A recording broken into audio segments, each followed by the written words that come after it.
Hi, everybody. It's Matt, the president of Galaxy Marketing Solutions, and welcome to the webinar.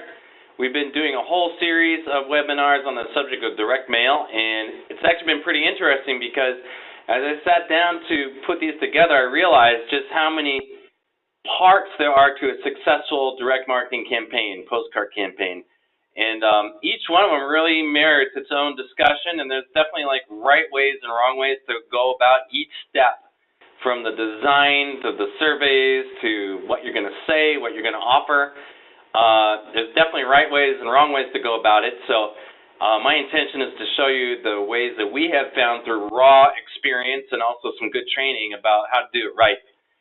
And what I'm going to cover today is really one of the final parts of how to make your direct mail go right, and that is, who are you going to mail these postcards to? And that is a whole subject unto itself. So, often in these webinars, I'm going back to key fundamental things that are just basics in any marketing. And one of the key things that you have to keep in mind is, who is your public? Who is your audience? Who do you want to reach? And making sure that your communication and your postcards are geared towards those guys. And now making sure that your mailing list is actually going to reach those people. So, who is your public? And how do you get them marching through your door? Consider this. You can create the greatest postcard in history, but it still must be mailed to the right audience to work. And this is the subject of mailing lists. There's three options with mailing lists. There's the targeted mailing list, the saturation mailing list, and the new movers mailing list. So let's take a look at the targeted. We use targeted when some areas are good income and other areas are not. So obviously, the intention of marketing is to increase the prosperity and viability of the practice, and people that care about their teeth and can and will pay for their dental work, and if they don't just have the money right away, they are of the viewpoint that they will figure that out and pay for their dentistry. So that's your crowd. If you work with, whether they make $40,000 a year or $400,000, if they have that viewpoint, that's great, and those will be great patients from the bottom up. So now there are some areas of the country that it's like there's one block that's really prosperous, another block not so much, and they have other government programs or whatever to take care of them, and they should be taken care of. But we're talking about a private practice and how to make it really viable. So obviously we want to market to people who are going to help you achieve your goals with your practice. So that's when we go with the targeted mailing list. And the number of things you can actually target is actually quite a lot, but there are certain key things that we always go for. The first thing we look at is the age range. And kind of the magic question is what is the age of the youngest people who pay for their own dentistry? This is usually 30 years old and up. In most parts of the country, that's the case. A few areas, it does dip a little lower than that, particularly if you're getting into really young professionals, maybe Silicon Valley. Some guy works at Apple or he works at Google or, and he's 22 years old and he makes $150,000 a year. Or something like that. These guys do exist, and they're obviously very up and running, and they would be great patients. So you want to do your market research and find out what the median income is of the area and get a feel for, okay, how much, who are the guys who really come in on their own steam and arrange for their own dental work. In most parts of the country, that doesn't really start to happen until the guy's 30 years old. But in some unique areas, maybe New York, California, and some other areas, you could get guys who are 25 who are basically completely up and running in life and making good income and just handling their life, or even younger than that. But the usual go-to is about 30 years old and up. The next thing you're going to do is establish the income range. So this literally means it's only going to go to people who make X amount of money and are a certain age and so forth. And it'll be filtered in that way, so it's a very targeted approach. So the income range will vary from area to area. And so what we always look at is what is the median income of your area. and how much do your great patients make per year? You know, we do ask our clients for their own observations, because we will do plenty of our own market research and so forth, but there's something that can't be substituted for, and that's the observations of the people right there on the ground. So we have a consultation where we pull information from our clients about their own observations, you know, like, hey, you're great clients, you know, how much do they make per year typically, you know, and get their best guess on that, because that'll help us narrow the target. And I just wanted to put this part in because it can be a temptation to want to just market to super rich people, you know, or the wealthy or whatever. And certainly they should be paid attention to, but whenever I've had a client try to go in on that market as like an exclusive thing, you know, like I only want to mail to the super rich areas and the mansions and all of that, interestingly, those campaigns don't go very well. And, you know, by observation, I think it's because those people basically, you know, they have a lot of financial freedom and reach, and they tend to be kind of already set up with a lot of the things that they need in life, you know, and aren't necessarily looking to add a healthcare professional, you know, mostly. So not that we want to neglect them, but we don't want to just market to rich people. We want people who care about their teeth and can pay or can work out paying for their treatment. We don't want to neglect that strata at all. Okay, the next thing we look at is, should you mail to just homeowners or should you also include renters? So I'm just going to give you something from my experience here. You want to contact as many qualified people as possible who are right in your area. Yeah, definitely, like, proximity is a big deal. You know, if someone is fairly close to your house and you can get to them without a lot of hassle, this is a big thing. And so you want to capture as many people as you can that are right in your immediate area. You don't want to miss out on nearby renters who make good money and can be great patients. For me, like, renting is no deal breaker whatsoever, you know, whatever. You know, people, if they're making within the range of money that would make them a viable prospect, then they're good to go in my experience. One other thing I'll say is that I always get this image with these mailing lists that it's kind of like you're a fisherman, you know, and you're throwing out your net. And certainly, like, the larger the net, the more you're going to pull in. And I have worked with a few people who really were trying to get very narrow and super narrow with their mailing list strategy, and I personally haven't seen it work that well. You know, so I try to cast a fairly large net that's also going to bring in viable people, if that makes any sense. So here we go. So we always mail to both homeowners and renters who match the age and income criteria that we're looking for, unless we find a very good reason not to mail to renters, and this is very rare. And I can only think of maybe one or two instances where, you know, when we really looked at it and really consulted with the client, they're like, hey, we know the major apartment, you know, facilities in this place, and it's like bad news, you know, there's drug dealers or whatever, and we definitely do not want to mail to these guys. So, but that's really the exception. You know, if there's a very good reason and it makes sense, we'll go with it. So this is just a little visual on what a mailing list looks like when we actually create it in our software.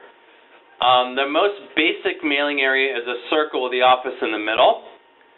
So this is in Keokuk, just as an example, and you just set your criteria and you just draw the circle out until it gives you the number of leads that you want. This is, like, you know, ideally the best way to go about a mailing list if you can, because obviously just geometrically everyone's as close to the office as possible. However, there are times when you don't want to just do a circle, like if there's a big volcano over here or there's a mountain range here, or maybe there's a certain area of this circle that is like a known bad area that you just do not want to market to. There's many other options as far as like where you're going to mail. So this is just an example I did up. Like, you can do these shapes. You're like, okay, well, this is exactly where I want to mail to over here, and up on the right, this is exactly where I want to hit. And this is supported by, when I go back, it really supports that my best guys come from these two areas, and so that's where I really want to invest my marketing dollars and it's supported by ample evidence, these are great sources, then boom, we'll go for it. We can select entire cities, we can select zip codes.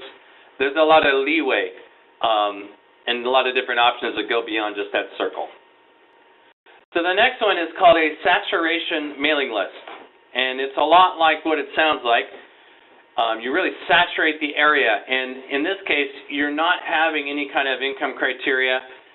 You're really just hitting everybody. It's a very broad shoot, and there's definitely advantages and a few disadvantages to this style. So let me go over the details. So with this, you select entire zip codes or portions of zip codes called carrier routes. And if you haven't heard that term before, a carrier route is literally the route that the mailman or mail carrier is given. And it's like, Joe, this is your carrier route. Here's the mail for that route, and he goes house to house, and he wraps up that route. So when you mail to a carrier route, you're going to select that whole route that Joe will walk. And basically, a number of carrier routes make up a zip code. They're like subdivisions of a zip code. So if you mail to a saturation mailing list, every residence in those areas gets your card. And they are addressed to the resident of instead of Joe Jones. In our experience, that's fine. The main thing is to get your communication delivered. And if your postcard is well designed and really communicates, it shouldn't really matter whether it goes to a guy's exact name, like Joe Smith, or just to the resident of. As long as the communication of the postcard is well put together and has an impact, you're good to go with that marketing. So our rule of thumb also is we use a saturation mailing list when you could knock on any door in a particular area and find a qualified new patient. And so that's what we do. It's just a broad shoot. It just hits that area. One thing I will say is that you have some leeway in which carrier routes you select. Like, if you wanted to mail to a saturation mailing list and you knew that the west side of town was like, a lower income area and not really who you want to market to, you can select out the carrier routes that don't go into that area. So you have some control there, though not nearly the control and the fine-tuning that you have with a targeted mailing list. All right, here's just a couple visuals. So this is a list we were putting together for a doctor where we were selecting entire zip codes in New Jersey, and you can see what that looked like. And we literally select them, and then it comes up with a number of leads in that zip code. And then these are carrier routes, and you can see, I won't get into all the details, but basically these are subdivisions of a zip code. So for instance, the zip code 20036 is further divided into these carrier routes, 20036 CO32, 20036 CO72, et cetera, et cetera. So when we do a saturation mailing list, we may cherry pick the carrier routes that we want and then just blanket those areas. Another plus of saturation mailing list is it doesn't require a whole lot of thought, or a whole lot of attention from the post office, so it's actually less expensive to mail to a saturation list because they literally just give the cards to the mailman and he just delivers them to the entire list without having to think about it. So that's the deal on saturation mailing lists. All right, now the next thing I want to take up is new movers mailing lists. So this is what it sounds like again. So records are gathered of new people who are moving into an area or have recently moved in, and there's various public available records that indicate a person is moving into an area. This is a way to catch a whole level of people who are still below the radar in that area. In other words, they're new to the area. They haven't done enough things in an area to be picked up by the major databases in the country. And so if you were doing a postcard campaign in that area and you created a targeted mailing list or even a saturated, actually particularly a targeted mailing list because that's going to have the unique person, Joe Jones, then this guy may not show up. A guy who newly moved in may not be available in those large databases yet. So this is a way to kind of catch that whole strata of people that are still flying below the radar. And of course, new movers will be looking for who they are going to go to for their health care. So you can catch them while they are still looking and haven't settled down yet. like, what do you send these guys? So what we normally send them is, there's a couple ways that we can handle them. We can send them a series of letters. There's 5 letters that we send them usually over the period of time, over a period of 5 months. And this is just like a welcome to the neighborhood. It's just a bit the same message, phrased in different ways, but welcome to the neighborhood. I want to introduce myself, and you're welcome to come in for our new patient special. And remember, just because they're new movers, and they probably are definitely looking for their new healthcare pros, maybe more so than the normal residents of the area, they still need to get that message repeated to them. So go ahead, so we go ahead and continue to send them 5 letters, and then we stop, and then we get a number of reaches out of those 5 letters. The other thing that you can do is, if you're already running a postcard campaign in that area, you can actually get a list of new movers and begin to feed in those identities into your normal mailing list. So let's say you had a normal mailing list of 8,000 names. Every month you can start to add in 100 or 200 new movers just to catch that strata. And they wouldn't get a particularly tailored message like welcome to the neighborhood. They would just get your normal postcard, but again, like a well-designed postcard that really communicates should be more than enough to grab the guy's attention and cause him to call in. So those are the 2 approaches we take. We do the series of 5 letters, and then or we can also just feed new movers' identities into your normal mailing list. All right? Okay, good. So there's no questions. Then I want to just go over the special offer, which is the use it or lose it offer. And this is just for any practice. This is a point of leverage. Obviously we're getting close to the end of the year, and people pay for their insurance, and they certainly pay for it, so they want to get the most use out of it. So you have to kind of nudge them and remind them of that fact, and that's what the use it or lose it offer is about. So we're still in range to be able to do a quick mailing of 3 drops of 5,000 postcards over 3 weeks. That's 15,000 cards out to your immediate area to drive people in to use up the last of their insurance benefits. We also have a version of this which is an electronic version that you can send out to your email list, and it's $2.99. And we'll basically, it'll look a lot like this, but we'll plug in your information, obviously, and just give it like one last push before the end of the year to drive people in. All right, so that's our special offer. So if there's no questions, I want to wish you an awesome Thanksgiving. We are thankful for you, and I really appreciate you coming. And we will see you next Wednesday at 1 o'clock, okay? Thanks very much. Bye-bye.